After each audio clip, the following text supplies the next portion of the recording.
Si empezamos hablando del sistema monetario actual, ¿qué inconvenientes vemos que hay? Hola Leo, muchas gracias por la invitación.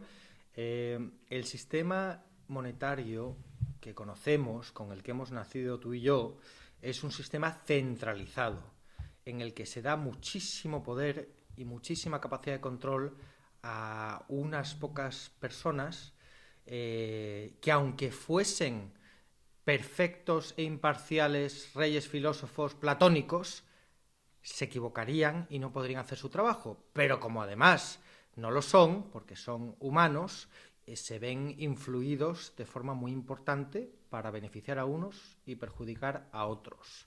Hay un concepto de economía pública que se llama la captura del regulador.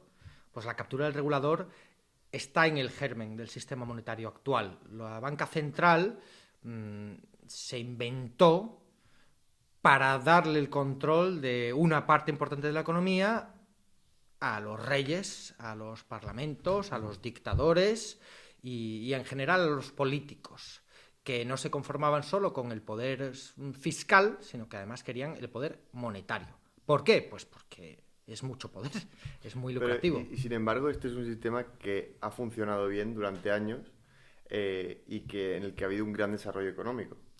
Bueno, bien comparado con qué. Claro. Puede haber un gran desarrollo económico a pesar de ese sistema, entonces tendrás que compararlo con algo equiparable, ¿no? Ujú. Entonces, si intentamos, siempre es imposible en ciencia económica hacer experimentos reales porque son sistemas complejos, pero bueno, puedes hacer comparaciones entre países donde están muchas de las variables controladas, tienes la misma cultura, la misma población, la misma genética, el mismo clima, e instituciones legales o financieras distintas.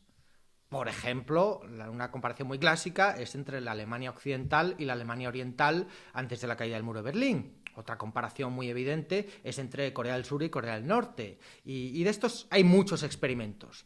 Desgraciadamente, como el sistema monetario y financiero que tenemos ahora es global, es bastante difícil de comparar cosas parecidas. Pero bueno, si tenemos la experiencia histórica del sistema monetario que le precedió, el sistema de Bretton Woods.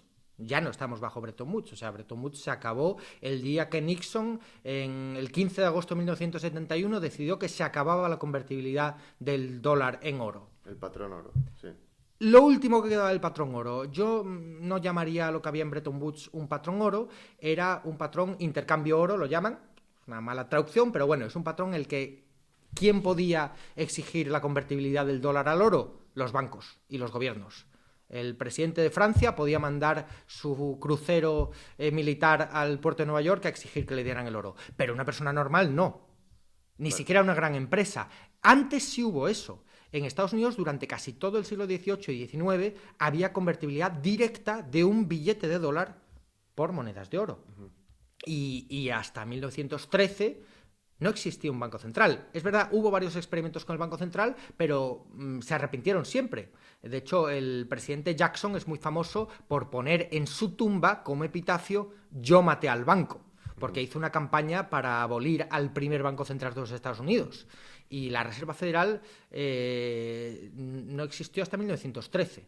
Y antes de eso, la estabilidad de precios fue tremenda y el crecimiento económico también fue tremendo. Quizás no sea comparable el siglo XIX y los principios del siglo XX con el siglo XX y el siglo XXI, pero es verdad que tenemos mucha experiencia de todo el mundo bajo un patrón oro, bajo un patrón más o menos oro, y solo tenemos 40 años de experiencia bajo dinero fiat global. Ha habido muchos experimentos locales. China tuvo papel moneda y quebró.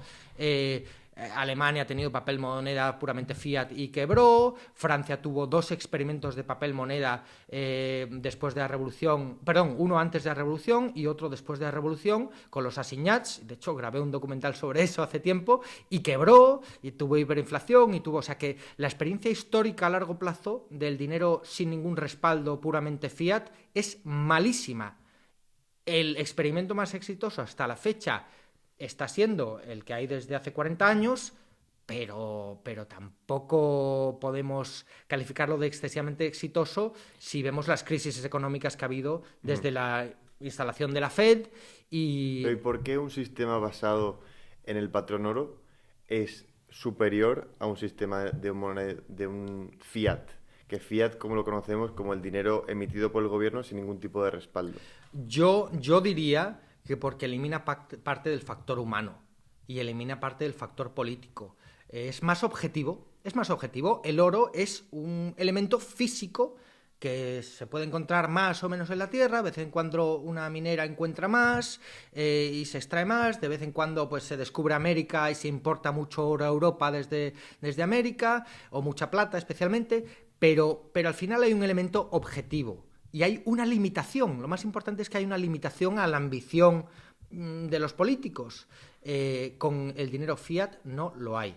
De la misma manera que hay la separación de poderes en los sistemas parlamentarios y democráticos, pone la limitación al poder de un político, al poder del presidente o del rey, pues y eso evita que cuando te toque un mal presidente o un mal rey haga cosas terribles.